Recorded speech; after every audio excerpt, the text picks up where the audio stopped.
So mga kalodi, ang mga gawang mga ice cream.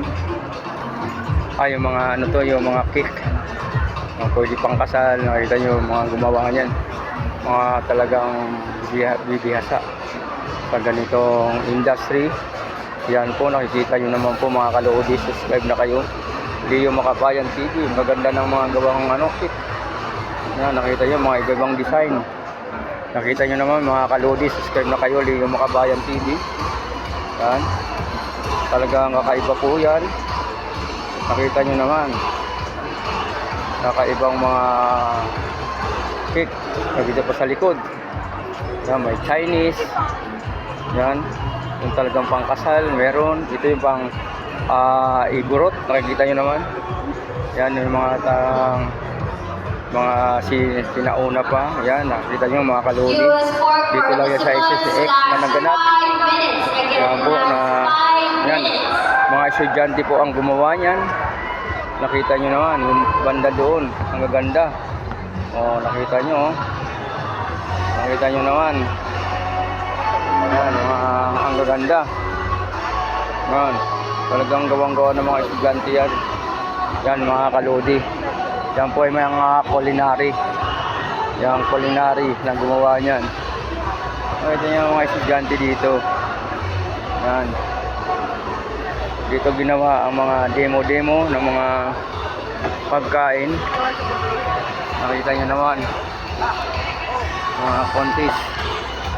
Mga contestant, mga kalodi. Nakita nyo naman ang mga estudyante. Subscribe na kayo, Leo Makabayan TV. Yan.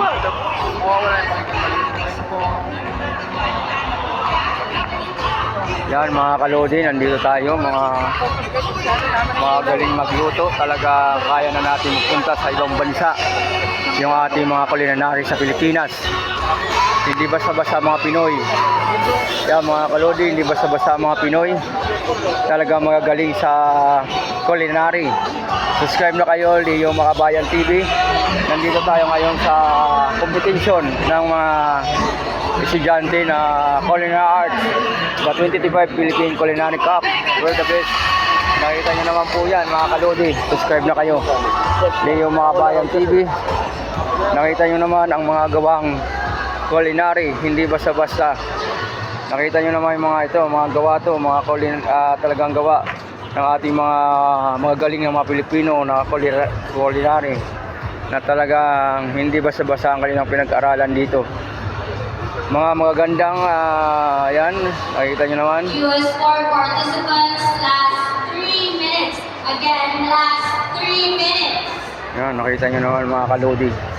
Subscribe na kayo mga kalodi, nakita nyo naman yung mga gawa ng mga Pilipino na mga culinary. Pwede na tayong sumabak sa ibang bansa. Mga culinary na magaganda.